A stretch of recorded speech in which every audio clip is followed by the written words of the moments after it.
understandably focus on domestic events here, the crisis over blood supplies and whether or not the coronation should go ahead with the Koh-i-Noor diamond and other events. There are other matters global that we must look at, which of course is the ongoing problems in Ukraine. The UN General Assembly, an emergency session earlier this week to discuss the Russian-backed illegal referendums in parts of the country. And here to give us the latest update is Conservative MP and Foreign Secretary James Cleverly. Thank you for coming on, Foreign Secretary. What, as we understand it, what is the latest situation with our friends in Ukraine? Good morning.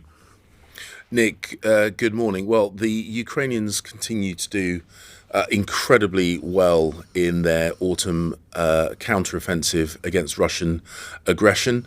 Back when I was in the United Nations in February of this year, I said that if Putin was foolish enough to invade Ukraine, the Ukrainians would defend themselves ferociously. They've done just that. I'm very proud of the assistance that the UK has given them in both equipment and training. And just today, the Defence Secretary has announced that we are gifting them a number of AMRAAM air-to-air missiles to help defend themselves from attacks from the sky as well as defending themselves on land. So, are they new pieces of kit, Foreign Secretary, or are they additions to others we've supplied previously?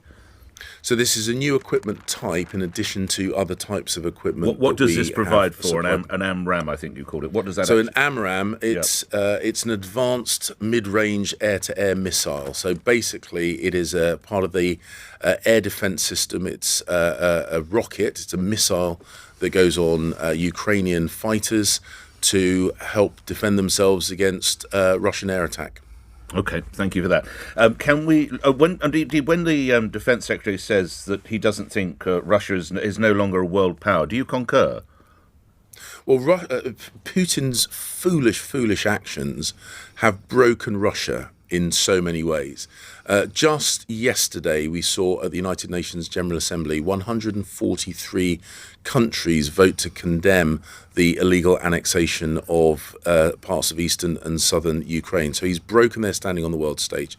He's broken their economy. Putin has broken their armed forces. So Putin's actions have broken Russia in so many ways. And in doing so, I think Ben is absolutely right that his actions have downgraded their status on the world stage, and it's completely unnecessary, completely illegal, and completely his fault. Let's move to other matters, Foreign Secretary. As a senior member of the government, when you see headlines that Tor is in open revolt against PM, can you give us the background to this? Well, the criticism of the Prime Minister, I think it's deeply wrong, it's deeply unfair. During the time that she was running for the party leadership, she made it clear that she was going to reduce the tax burden on people and businesses in the UK. She was going to go for growth, and she was going to be absolutely steadfast in support of the Ukrainian defence of their homeland. She is doing exactly what she said she was going to do. I don't recall her saying she'd tank the economy, Foreign Secretary. I must have been out that day. Well, Nick, I know it's a lovely soundbite, but the simple fact of the matter is our growth has been higher than predicted. Not as high as we would like, but higher than predicted. Well, our interest rates are lower. Not for August. But it was for July. So the point is that... Well, should we go by the more recent months, Foreign Secretary? I appreciate this administration wasn't in power, but respectfully, I think saying that we're on track for record growth when we had the figures growth when we had the figures we got yesterday is a little bit hollow. But the point is, Nick, our growth is outperforming a number of our international competitors. Our interest rates, whilst they are heading up, and that is something that obviously we're keeping a very, very close eye on and seek to address, they're increasing slower than many of our other competitors. Again, inflation, the actions the actions that the Prime Minister took and the Chancellor took have put a downward pressure on inflation. So our inflation rates aren't as high as many of our international competitors. So we are facing global economic headwinds for a whole load of reasons: the repercussions of COVID, the energy fuel increases because of Russia's invasion of Ukraine, food price increases, again linked to those energy prices. So we've got a tough winter ahead. We completely get that. But the Prime Minister's got a growth plan, and she made it clear what she was going to do. And I think we should give her the support and give the Chancellor the support to deliver on the plan that she's put in place. Are we living in the same country? Growth is down to 0.2%. Our inflation is higher. than some of our closest European friends, such as France and Germany. We have the Bank of England stepping in with scores of billions of pounds to shore up our pension funds.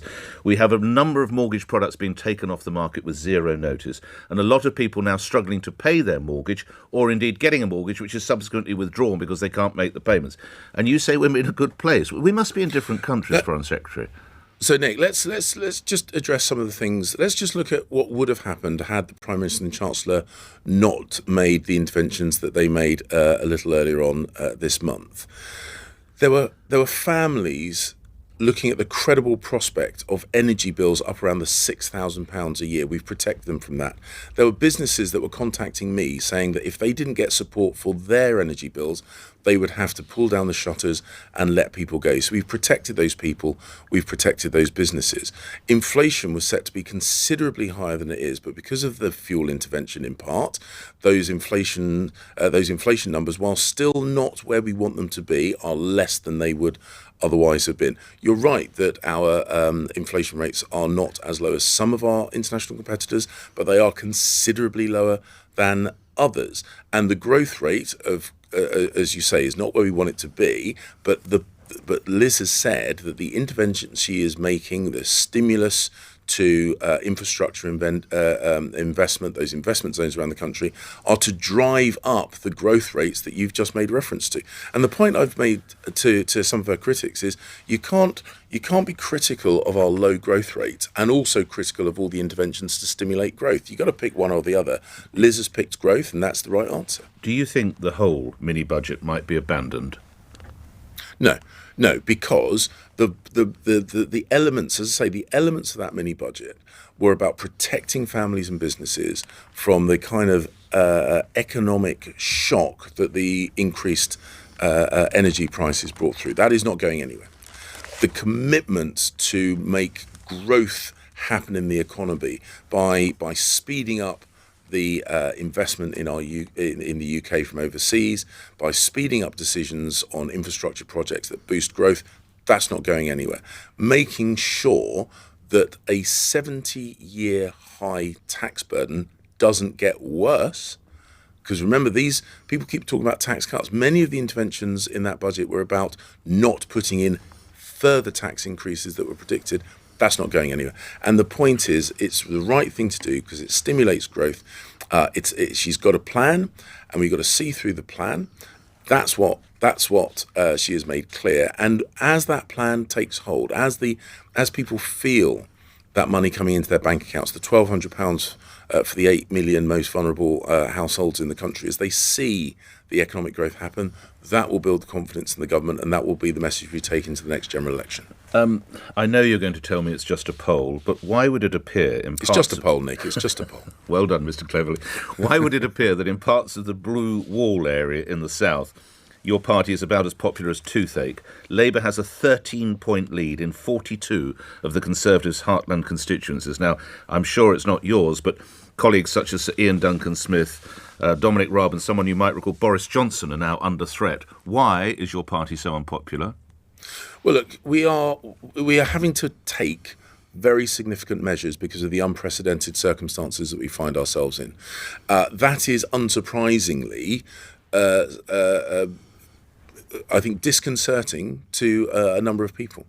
But as I say, when my parliamentary colleagues and their voters see the positive outcome of that economic growth, when people see... Well, look, we know we've only got a couple of years until the next general election, so we know we've got to get a move on. That's why the Prime Minister is so committed to making sure those infrastructure projects, some of which have been stuck in the long grass for years, that's why these things get delivered. That's why she's taking some of the economic pressure off of businesses and off of families so that we can get the economy really, really pumping. And when that happens, and I'm confident it will, people will be reassured, that confidence will come back and those polls will shift. OK, last couple of questions. I don't know what level of assurance is displayed by the King. How embarrassing is it when he says dear, dear, when he meets the Prime Minister for her audience yesterday? Well, look, he knows what we all know is that we are all going dear, through dear, tough when times. You see the PM?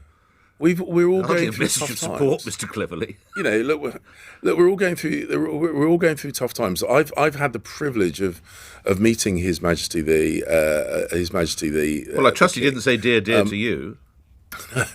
But the point is, look, we've When got one says we've got a war raging. it's not a message of support, is it?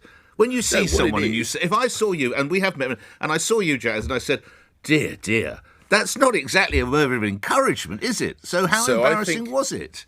So, Nick, I think you're trying to paint that as a political statement. No. I view it. Well, okay, I view it as much more an empathetic statement to someone, to a leader of our country. He is our head of state. Indeed. To his head of government, and he recognises that all of us and everyone in the country is dealing with a really, really tough winter ahead. Right. Now, as I say, Liz has got a plan to deal with this.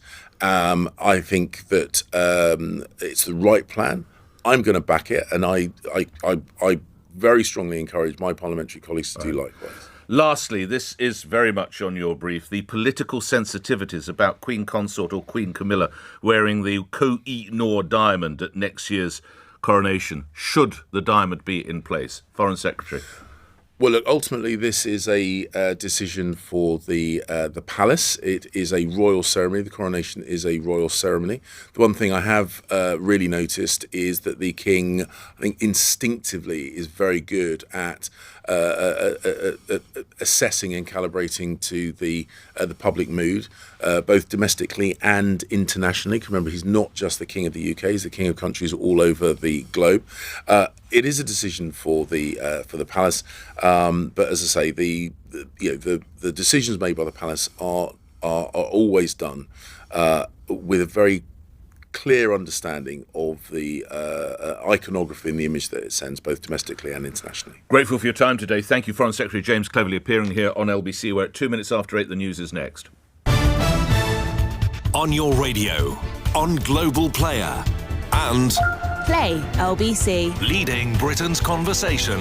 This is LBC. From Global's newsroom, Liz Truss